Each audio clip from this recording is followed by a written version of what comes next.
Hola a todas y a todos. Mi nombre es Cristian Umaño, soy profesor de historia de la secundaria número 13. En el marco del ciclo Leer nos hace estar más cerca, en esta oportunidad leeré La intrusa de Jorge Luis Borges. Dicen, lo cual es improbable, que la historia fue referida por Eduardo, el menor de los Nelson, en el velorio de Cristian, el mayor, que falleció de muerte natural, hacia 1890 y tantos, en el partido de Morón. Lo cierto es que alguien la oyó de alguien en el decurso de esa larga noche perdida, entre mate y mate, y la repitió a Santiago Dabove, por quien la supe. Año después volvieron a contarme la enturdera, donde había acontecido. La segunda versión, algo más prolija, confirmaba en suma la de Santiago, con las pequeñas variaciones y divergencias que son del caso. La escribo ahora porque en ella se cifra, si no me engaño, un breve y trágico cristal de la índole de los orilleros antiguos. Lo haré con probabilidad, pero ya preveo que cederé a la tentación literaria de acentuar o agregar algún pormenor. En Turdera lo llamaban los Nielsen. El párroco me dijo que su predecesor recordaba, no sin sorpresa, haber visto en la casa de esa gente una gastada Biblia de tapas negras, con caracteres góticos. En las últimas páginas entrevió nombres y fechas manuscritas. Era el único libro que había en la casa. La azarosa crónica de los Nielsen, perdida como todo, se perderá. El caserón, que ya no existe, era de ladrillo sin revocar. Desde el zaguán se divisaban un patio de baldosas colorada y otro de tierra. Pocos, por lo demás, entraron ahí. Los Nielsen defendían su soledad. En las habitaciones desmanteladas dormían en catres.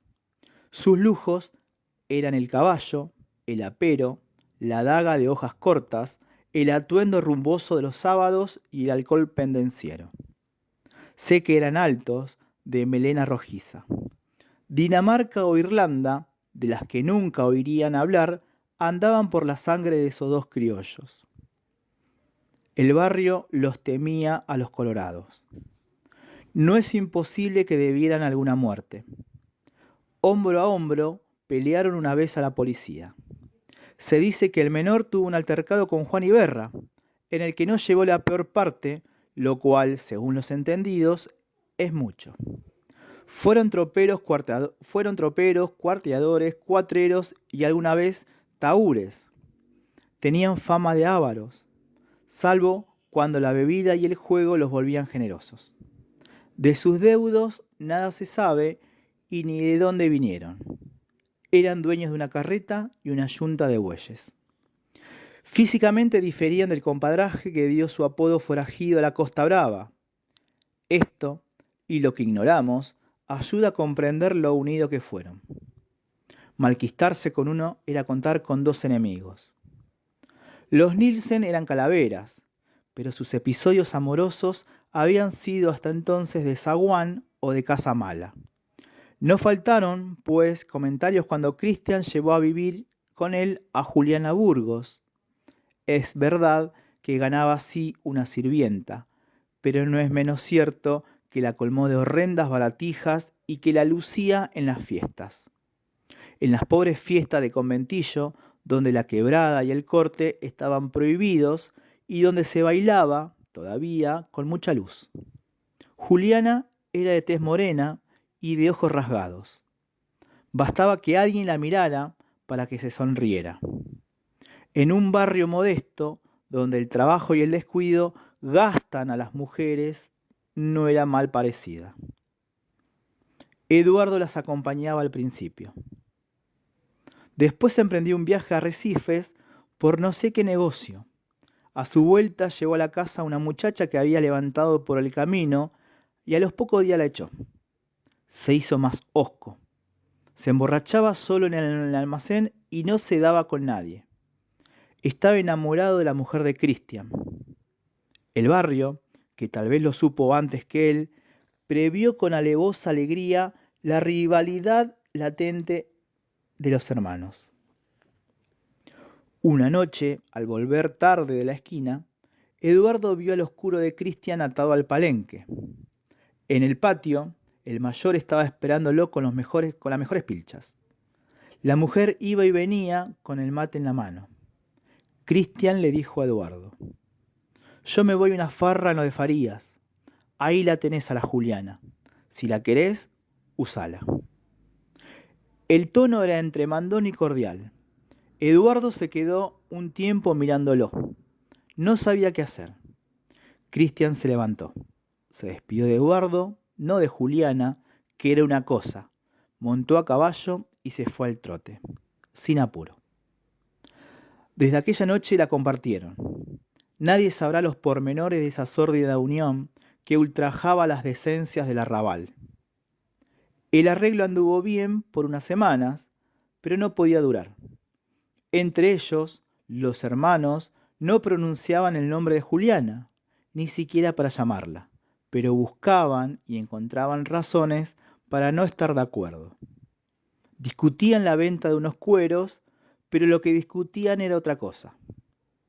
Cristian solía alzar la voz y Eduardo callaba. Sin saberlo, estaban celándose. En el duro suburbio, un hombre no decía ni se decía que a una mujer pudiera importarle más allá del deseo y la posesión. Pero los dos estaban enamorados. Esto, de algún modo, los humillaba. Una tarde, en la plaza de Lomas, Eduardo se cruzó con Juan Iberra, que lo felicitó por ese primor que se había agenciado. Fue entonces, creo, que Eduardo lo injurió. Nadie, delante de él, iba a hacer burla de Cristian. La mujer atendía a los dos con sumisión bestial, pero no podía ocultar alguna preferencia por el menor, que no había rechazado la participación, pero que no la había dispuesto. Un día le mandaron a la Juliana que sacara 2 sillas al primer patio y que no apareciera por ahí porque tenían que hablar. Ella esperaba un diálogo largo y se acostó a dormir la siesta, pero al rato la recordaron. Le hicieron llenar una bolsa con todo lo que tenía, sin olvidar el rosario de vidrio y la crucecita que le había dejado su madre.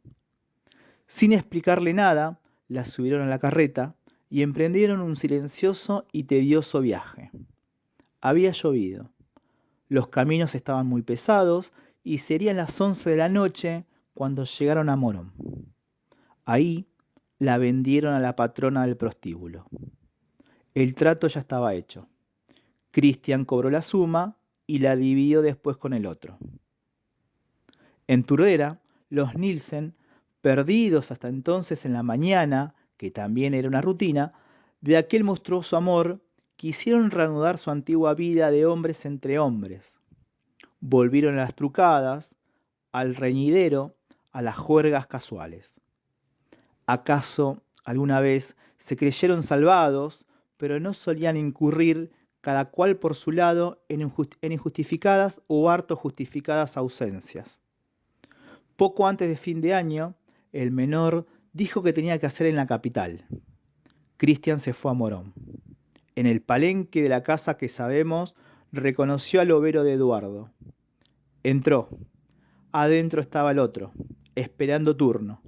Parece que Cristian le dijo: «De seguir así, le vamos a cansar a los pingos. Más vale que la tengamos a mano». Habló con la patrona, sacó unas monedas del tirador y se las llevaron. La Juliana iba con Cristian. Eduardo espolió al overo para no verlos.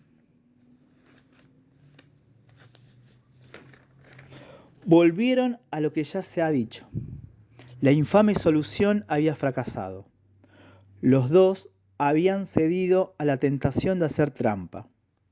Caín andaba por ahí, pero el cariño entre los Nielsen era muy grande.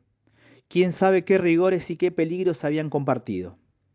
Prefirieron desahogar su exasperación con ajenos, con un desconocido, con los perros, con la Juliana, que habían traído la discordia. El mes de marzo estaba por concluir y el calor no cejaba. Un domingo, los domingos la gente suele recogerse temprano. Eduardo, que volvía del almacén, vio que Cristian uncía los bueyes. Cristian le dijo: Vení, tenemos que dejar unos cueros en lo de Pardo. Ya los cargué, aprovechemos la fresca. El comercio del Pardo quedaba, creo, más al sur. Tomaron por el camino de las tropas, después por un desvío. El campo iba agrandándose con la noche. Orillaron un pajonal. Cristian tiró el cigarro que había encendido y dijo sin apuro: A trabajar, hermano. Después nos ayudarán los caranchos. Hoy la maté. Que se quede aquí con sus pilchas. Ya no hará más prejuicios. Se abrazaron, casi llorando. Ahora los ataba otro círculo: la mujer tristemente sacrificada y la obligación de olvidarla. La intrusa, Jorge Luis Borges.